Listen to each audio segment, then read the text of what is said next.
Todd McShay, as you know, has the 5 quarterbacks going in round 1, all in the first 11 picks. 1 and 2, you see, are not surprises. The Niners moved up in this latest mock to take Mac Jones. You see Trey Lance there at 7 to Carolina. That's another trade. Justin Fields would be at 11 to New England. That would be another trade. So that's where McShay is putting them. Meanwhile, let's do a different game.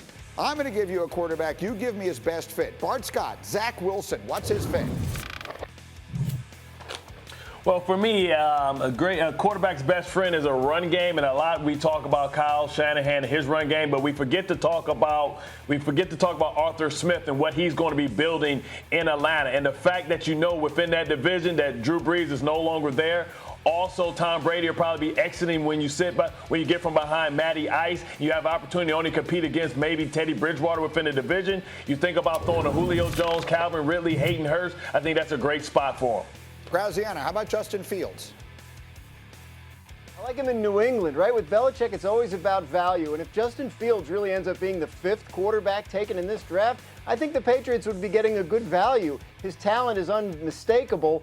Get him with Josh McDaniels, see if you can unlock it at the pro level. I think Justin Fields to the Patriots would be very intriguing.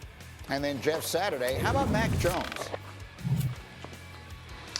Got to be the San Francisco 49ers. Again, I liken Kyle Shanahan to an Andy Reid. He's a QB whisperer. He's going to put you in the best situation. He understands about protecting quarterbacks, moving the pocket, understanding levels and throws. He puts you in the best position to succeed. That's exactly the type of system Mac Jones needs to go to. It would definitely be the San Francisco 49ers. Well, speaking of him, we had Tim Hasselbeck on the show a couple of weeks ago, and he had this to say about Mac Jones, what he can do and can't do, where he should go and shouldn't go. Listen to this. I believe now it is a prerequisite, if you're going to be drafted in the first round, that the quarterback can be involved in the run game because of what it does in your number count. So I just look at Mac Jones. He's a good prospect, but to be in kind of the elite of the elite, it's not there for me because I think there are athletic deficiencies. So I'm glad we brought this back because Bart and Jeff, you were both sort of tiptoeing up to talking about this earlier, but now we can really dive into it. Bart Scott, you heard Tim Hasselbeck say it. If you're going to draft a guy that high, number 3 overall is where we're talking about now, and he doesn't check that box, what do you think of it? Yeah. I mean, it's the evolution of the game, right? It's the backside, it's the quarterback being able to hold the backside linebacker and the backside defensive end that creates huge holes in the run game and huge running lanes. And also, with him being that threat, the RPO is a real thing. It sucks those linebackers up, and even the safeties creates space behind them to be able to throw the ball on the play action pass. You're not going to respect that on the backside. If I'm the backside defensive end, I'm flattening out on the run game. So you talk about now you're asked to do more. Just like in basketball, the big man can't just be a big man. He's got to be able to shoot the 3 as well. And I think Mac Jones is good, but I don't think he's the new evolution of the quarterback position. He's a blast from the past. So what you're saying is he's Bob Lanier, and we need Nikola Jokic these days at quarterback. I hear you. Jeff Saturday, exactly. Is Tim Hasselbeck right?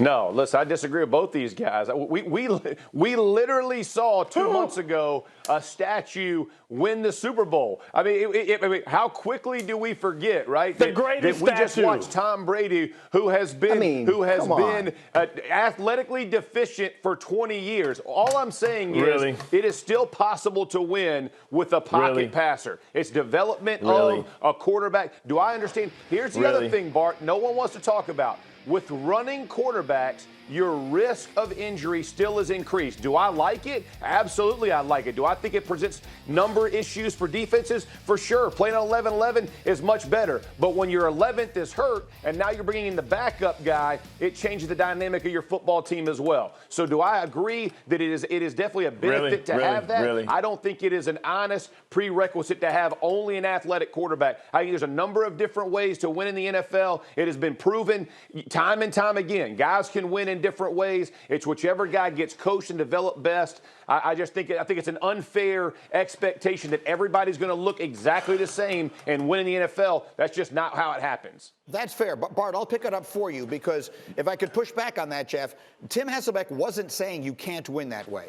He was saying if you're going to take a quarterback that high in the draft, he wouldn't do it if he didn't add that extra dimension. You heard him say it in the soundbite. He's a good prospect. But if he can't do that extra stuff, I'm not taking him that high. Are you? This goes back to the same. Am I winning the draft or am I winning games? I don't care. Listen, all this nonsense about the freaking draft. I don't care if we win the draft. I want to win games on Sunday. I want to win playoff games. I want to win Super Bowls. I don't care about do I win the draft. Where did I get that pick? It doesn't matter to me. I was undrafted, so I didn't even get drafted. I went to 6 Pro Bowls. It doesn't matter to me where guys get drafted. I want to win games. Me either, Jeff. Jeff, name me 3 other successful pocket quarterbacks outside of the GOAT in the NFL right now.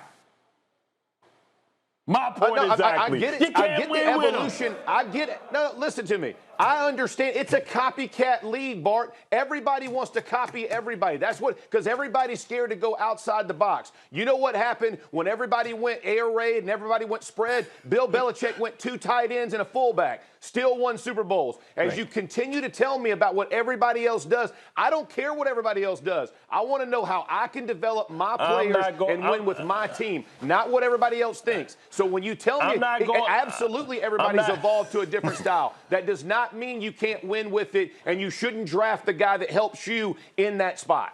Go ahead, Bart. I'm not going into a NASCAR race with a Hudson. I tell you that much. I'm not driving a Pinto in a NASCAR race. I want to know what everybody else has underneath their engine. I'm sure you can win with that too, man. But come on, Jeff. Like, stop it. Like, listen, you took the greatest quarterback of all time to make your argument, and he had 2 of everything. He had 2 good receivers, 3 good tight ends. He had 2 good tackles, 3 good running backs. It took everything for the greatest to ever do it to win with it. You think a rookie, Matt Jones, is going to be able to do it? And name me the last great quarterback from the University of Alabama that played in the league. Thank you for watching ESPN on YouTube. For live streaming sports and premium content, subscribe to ESPN+.